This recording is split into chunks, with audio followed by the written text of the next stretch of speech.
All right, hey guys, Corey and Joe. What's up? Trying again to do our conversations. Our videos. This is the first one we're not doing live, so hopefully I can post it timely and get it in YouTube because we're going to try to start our YouTube channel, see kind of where that goes. So if you're watching this video, we'll appreciate the support, the like, subscribe, share. Smash that like button. Yeah, Headbutt the subscribe button. yeah. Just imagine we're really charismatic and exciting and I woke up just like a People- few hours ago, so just a few hours ago. I woke up like 30 minutes ago. But yeah. I've only been up since like 6, so. Woo.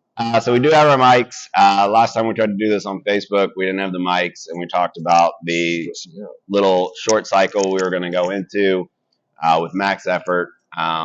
Each week we went from 10 to 8 to 6 to 4 reps. We just concluded that this week. We've got a week break. And so just kind of wanted to touch base on what we just did with that. Obviously, it's been different than what we've normally done. Required a maximum effort each day. I think. Well, what do you think? Do you think people really understood the task at hand? I think some people understood the task at hand and benefited a lot from it. I know, like, I wasn't able to run the whole cycle because the way I train is dumb. So I would wear myself out and I couldn't give a max effort. But I know, like, the day I did it, it was intense, and I could see how, like, if you followed it the way they wanted you to follow it, like, you get a lot of work done. And there were some people in here that truly did put in that max effort each day on their 10, 8, 6, 4, maxes, and then those drop sets too. So I think it was effective for them, but I also saw, like, some people not having strict numbers to aim for, how they maybe pulled back a little bit when it started to hurt. So it's kind of 50-50. Yeah. Ish. I'd agree on almost all counts. I was really excited about this cycle. I was really hoping to do it. I don't do strength work in our class program a lot because I have more with my competitive training and aspirations, so they can run conflicts. But I was going to prioritize this. Injuries to my shoulder prevented strict press, and my knees just weren't feeling well. I have let some bad habits on my squat come back through, and I'm getting some knee pain. So trying to fix that, working to be more diligent on the positions I know I need to be in to alleviate that. I'd also agree, the people that we really saw fight for every rep made the gains, and I think and it wasn't just like person X did it the whole time through. I saw some people start soft. And then they ramped it up. They realized what it was. Was it they didn't understand the task at hand, or did they just not like 10 reps? I'll be honest, it's hard to grind out 10 reps. It's a lot of reps. And 4, right, you could be wrong and go again. Right. 10, you couldn't really be wrong and go again. You could, and achieve better. It's painful. And not if you wanted to do anything else in that day. So, when we talk about this, we're not faulting anybody. This was a new style. We tried to communicate as much as we could about what was going to happen with it. Well, now, like, I think we have some numbers now. Like, I know a lot of people don't know, like, a true 10 rep. So that could have been a little bit of it. Yeah. Like, 4 rep, you're going to be a lot closer. A lot of people have 5 and 3 rep. So maybe that was why it was a little easier to be a little more aggressive on those 4 rep and 6 rep weights. I agree with that as well. I do wish Sugar Watt had a 10 rep. And they need a 10. Maybe we put that in our gym benchmark. Yeah, and you can put it in your gym benchmark. I just wonder how quickly it shows up when you look it up. Because, like, back squat, right, all that shows up under your barbell PRs. Right. But on the others, you have to go to, like, gym benchmarks. Yeah. And it takes a little longer to search out. I probably need, thanks to Mason, I know how to do screen recording on my phone now, so maybe I can show some people some cooler things on Sugar Watt that maybe people aren't using, like the friends feed. It's easier to fist bump. It was really cool to see your friends at other gyms and the workouts they were doing. Right now, you still get to see their score, and you get to see the name of their workout. But when you click it, it says, "Oh, Sugar, you don't have access to this athlete's programming." If they would just copy, paste it, and put it in their notes, we'd see it. Yeah. I understand why Sugar Watt did it, but anyways, different tangent there, but I do wish there was a way to record 10 rep that because I hope we hit this cycle again. I think higher reps. Listen, everybody loves a 1 rep or a 3 rep or 1, 2, 3 rep maxes. It's your highest number. It's easier to relate to other people, but I think for our sport, 10 reps important. 10 reps is very important.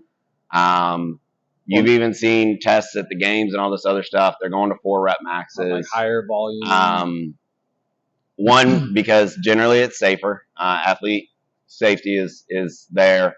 2, you get muscular endurance and not just power and not just raw strength.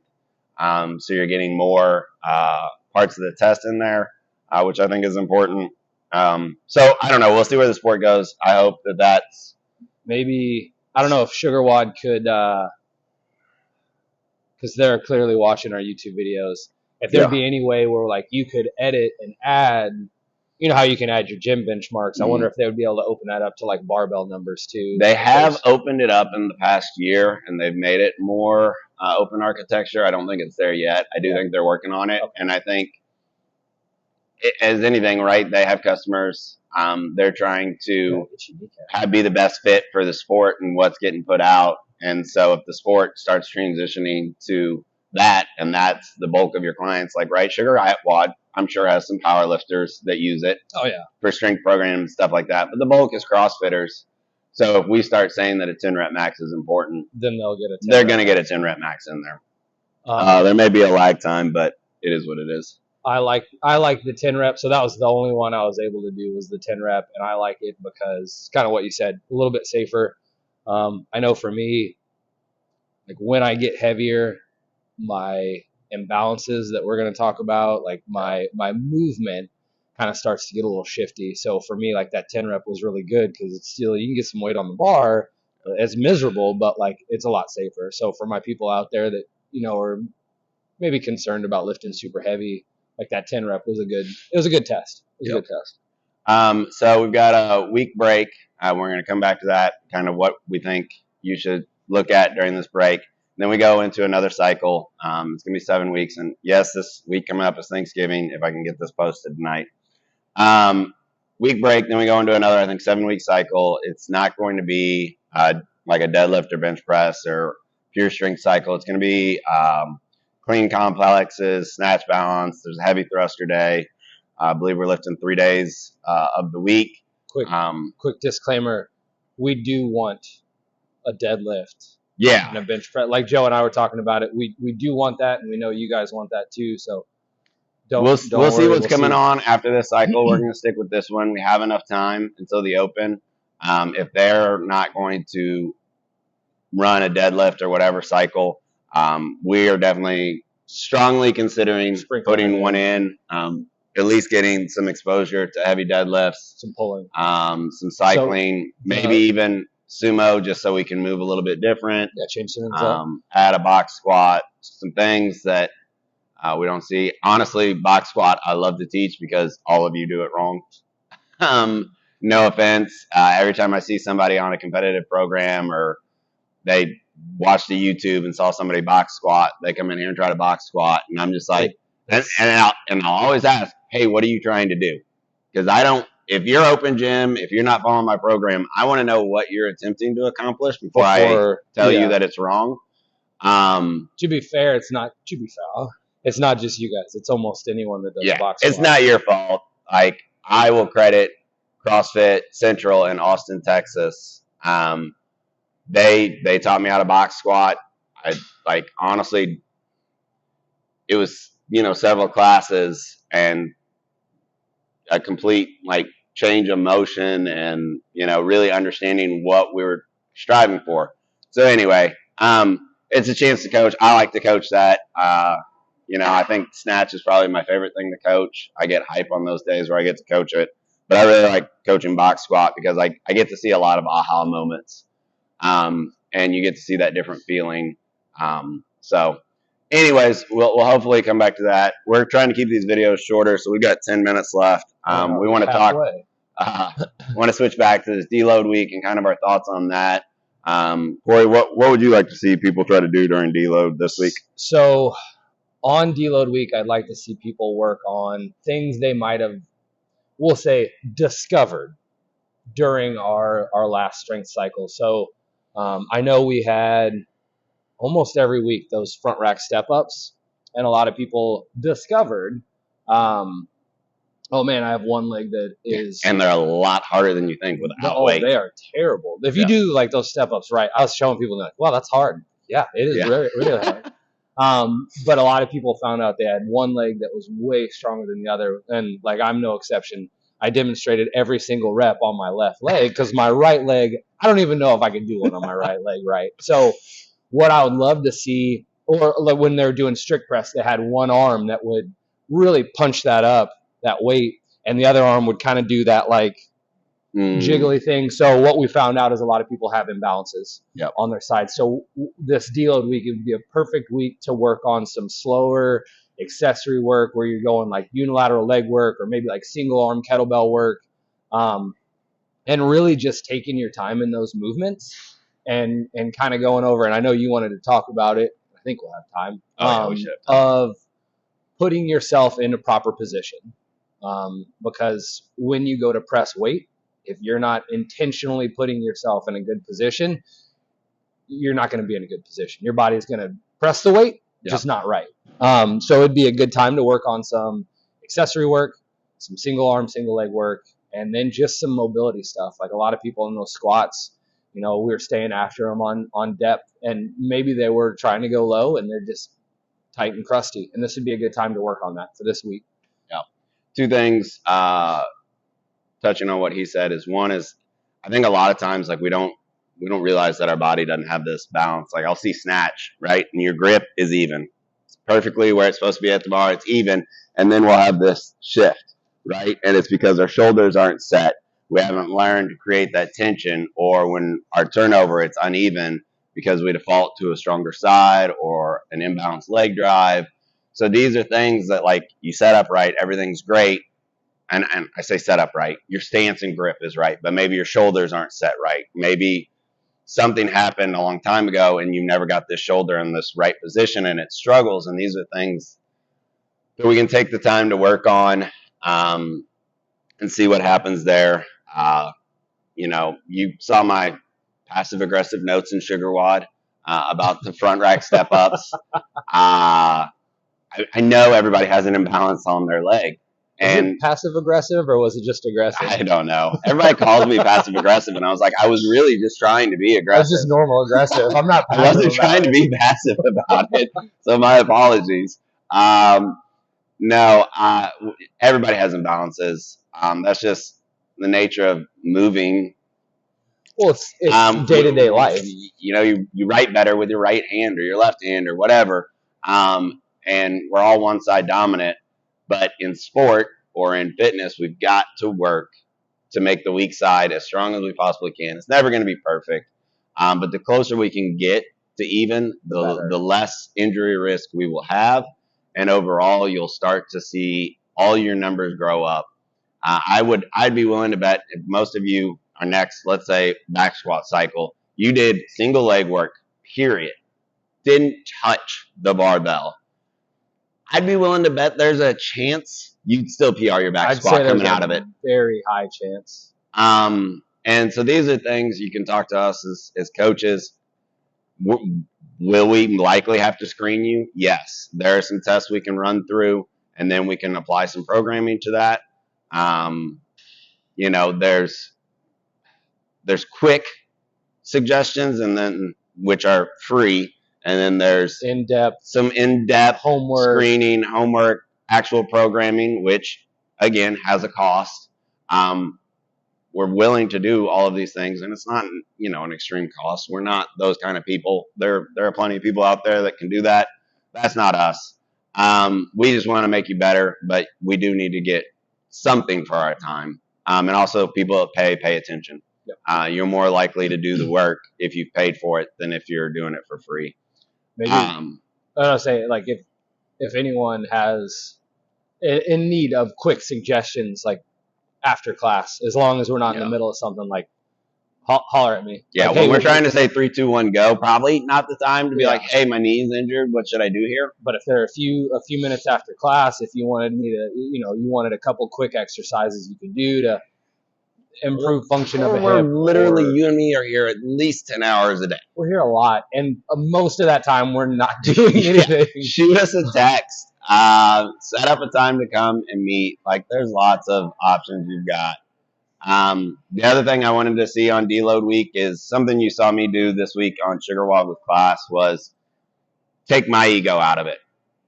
I stopped recording my times. Yes, I know approximately what my times are. Yes, I know approximately where I finished.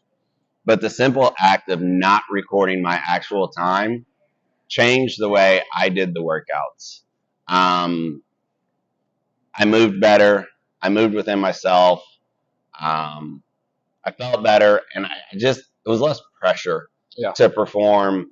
Again, taking my ego out of it, taking others' expectations of me out of it, taking my expectations of me out of it, was very valuable. Yes, the clock's still going to run. Yes, you're still going to know what you did. You're going to know who in class beat you.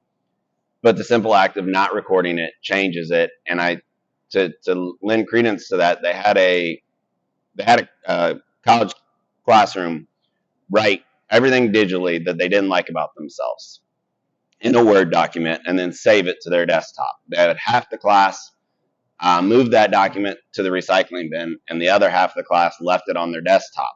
And then they had a pre-poll on like happiness index and all this other stuff. And then after like 3 months, they had that same class do it again. And the half that just moved the digital paper into the recycling bin reported excessive happiness scores over those that had to keep that reminder on their desktop every day. And so the simple act of just doing something like that can really change. And I'm not telling you not to record or whatever. Record, stay engaged in the community. But taking that week off or that 2 week off and just moving, letting your ego reset, I think you'll find a lot more benefit to that than you really think. Here, we've got 2 minutes to wrap up. The one thing Corey and I think, both wanted to touch on, we're not going to get to everything we wanted to this session, but we're both studying for our CrossFit, certified CrossFit trainer, CFL3. Corey's going to be on it quicker than I am. I have to renew my L2 before January, and I just don't have time to get the L3 in that time. But because of that, we're going through rereading the articles. Just as we expect and are trying to make you better, we're trying to make ourselves better and our expectations on ourselves. And you're going to find a recommitment to moving better, moving the positions. And for me, it goes to a quote that I saw from Kelly Starrett from reading this, and it was 1% of all injuries he sees as a physical therapist is pathological or traumatic, aka non-controllable. The other 99% are absolutely things that you can fix by moving better, by instituting a little bit of self-care, and listening to your coaches when we tell you, hey, move your feet out and squat there. It's not going to be more comfortable the day that we do it. Your body has tightened up. It has not owned the position. It could be 6 months of cognizant work on keeping your position. Like I said, I got lazy on mine. My knees started to hurt again. I was having MCL strains and having to ice my knees every time I squatted back in my younger days. Now I'm older and I haven't had knee pain because I fixed my squat. And now I've gotten lazy with it and it came back. And I'm getting knee pain again. I'll say it's a thing where you gotta, it's going to be uncomfortable and awkward at first because you're not used to it. Like I said, you haven't owned the position yet. And like a lot of the times, you're probably not going to be able to do as much. Yep. Like if we move your feet out on a squat, you're going to feel like you don't have as much power. Yep. Because you've been doing it wrong for so long that now doing it the right way is just. Yeah. And we may move your squat out at the beginning of the session and you fix it and, it doesn't feel right. But we're trying to build up from there. And as it gets heavier and as your ego gets involved, you're going to squeeze your feet back into your normal position. And that's what we're trying to avoid. And you've got to just be real diligent on owning that position And again, when we make these corrections, we don't expect instant corrections and it to be instant increased power output. We're trying to minimize your injury risk, which is going to allow you to stay in the gym, training longer, training at higher intensities, and then eventually you're going to get higher power output because you haven't been injured and now you're using the muscles that you needed to be using in the first place. Right. And the last thing I'll kind of say is, and it goes again to Kelly Staritis, he's like, CrossFit isn't injuring you. You always had these movement deficiencies. CrossFit is shining a spotlight on what your movement deficiency is. It's accelerating the breakdown because we're using it more and we're using it under greater load and intensity. But the movement deficiency or lack of activation was always there. We've just got a really bright light on it right now. And as coaches, we see that and we're trying to be like, hey, fix this. It was always going to break down. We are trying to keep it from breaking down, period, by reprogramming how you move and definitely decrease the speed at which it was going to break down. And it's, I know, like, maybe I could work on a little bit of presentation with corrections, but we never correct anyone to be mean. Or if you're doing something wrong, we're not correcting you to ruin your day or just be a jerk. We do it, or make you get less reps so we can win, or anything like that. It has nothing to do with that. No. It's all because we want to see you do better and we want you in the gym every day. We want you in the gym every day, and you can't be that if you're injured. So there's plenty of gyms in town that are hype gyms and rah. You know, and it would probably be easier if that's what we did. We'd probably have more members, more money. But that's that's not who we are. We're striving to be better as coaches, as people, as athletes ourselves, and we just that's what we want for ourselves. So that's what we want for you. We're not positioned to be hype people. That's just not who we are. I mean, we can get hype. But if I'll get hype if you correct it. Yeah. Say, correct what you're messing up, and we'll get hype for you. There you go. All right, went a little over 30, but it's probably our shortest video yet. That had to be. Smash that like button. Woo! Punch the subscribe button in the face.